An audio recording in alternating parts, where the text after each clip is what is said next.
प्यारे बच्चों नमस्कार। मैं कमलेश कुमार बुनकर, वरिष्ठ अध्यापक संस्कृत, आप सबके सामने कक्षा 10 की पाठ्यपुस्तक सेमुसी द्वितीय भाग का आज 8वां पाठ लेकर उपस्थित हूँ। आशा करता हूँ कि आपको ये मेरा प्रयास अच्छा लगेगा। आज हम 8वें पाठ को देखेंगे। पाठ का शीर्षक है विचित्र है साक्षी अनोखा गवाह। विचित्र शब्द यहाँ विशेषण शब्द है। विचित्र यानी अनोखा और साक्षी यानी होता है गवाह। अनोखा गवाह। पाठ परिचय में लिखा है कि अयम पाठ है, यह पाठ ओम प्रकाश ठाकुर विरचितायाः, ओम प्रकाश ठाकुर द्वारा रचित कथायाः, कथा का संपादित है, संपादित अंश है, अंश अस्ति यानी है। ये पाठ ओम प्रकाश ठाकुर द्वारा रचित कथायाः, षष्ठी व्यक्ति का एक वचन है, कथा का संपादित है, संपादित अंश है, अंश अस्ति यानी है, संपादित अंश है।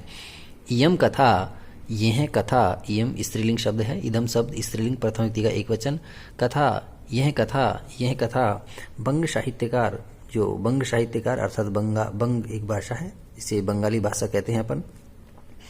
तो बंगाली जो साहित्यकार हैं, बंगाली भाषा के जो साहित्यकार हैं, बंकिम चंद्र चटर्जी द्वारा न्यायाधीश रूपेण, न्यायाधीश के रूप में प्रदत्त निर्णयोपरि, दिए हुए निर्णय के ऊपर, प्रदत्त निर्णयोपरि, निर्णय प्लस ऊपरी गुण संधि है, निर्णयोपरि आधारिता अस्ति आधारित है, न्याय करता रहे, न्याय करने वाले, सत्य असत्य निर्णयार्थम, सत्य और असत्य के निर्णय के लिए, यदा कदा जब कभी, तादृशानाम युक्तिनाम, ऐसी युक्तियों का प्रयोगम कुर्वन्ति, प्रयोग करते हैं, या भी जिनसे प्रमाणम विनापि, प्रमाण के बिना भी न्याय स्यात्, न्याय होते हैं। अस्याम कथायाम, इस कथा में भी न्यायाधीश के द्वारा तथे वैसा ही मार्ग है, मार्ग का आचरण किया गया है। देखते हैं। पाठ में लिखा है कि कश्चन निर्धनो जनः भूरि परिश्रम में किंचित वित्तम उपार्जितवान, तेन वित्तेन स्वपुत्रम एकस्मिन् महाविद्यालय प्रवेशम दापितुम सफलो जाता है। तत्तनः तत्रैव छात्रावासे निवसन् अध्ययने संलग्नः सम्भूतः। एकदा सः पिता तनुजस्य रुग्णताम् आकर्ण्य व्याकुलो जातः।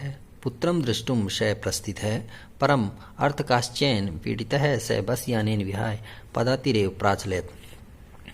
लिखा है कश्चन कै विसर्ग पलश्चन, कश्चन यानी कोई, निर्धनो जनः, निर्धन है, निर्धन है विसर्ग संधि की संधि है, निर्धन यानी गरीब, जन यानी व्यक्ति, कोई गरीब व्यक्ति, भूरी बहुत ज्यादा,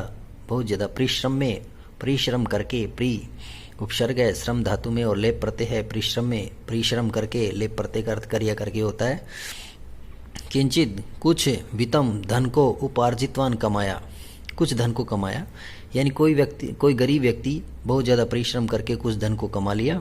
तेन जिससे, वितेन जिस धन से स्वपुत्रम अपने पुत्र को, अपने बेटे को, एकस्मिन महाविद्यालय, एक महाविद्यालय में प्रवेश दिलाने में सफल हो जाता है, सफल हो गया। कैसे भी परिश्रम किया, उसने धन इकट्ठा किया और उस धन से उसने अपने बेटे को एक महाविद्यालय के अंदर प्रवेश दिलाने में सफल हो गया। तत्तनय वह बेटा, तत्तनय उसका बेटा, वह बेटा, तत्र प्लस एव वहीं पर ही, छात्रावास में, निवास करके, अध्ययन में संलग्न संभूत हो गया, वहीं पढ़ने में संलग्न हो गया। अर्थात वो गरीब का बेटा, उस निर्धन व्यक्ति का बेटा उसी कॉलेज के अंदर छात्रावास में रहकर अपनी पढ़ाई करने लग गया।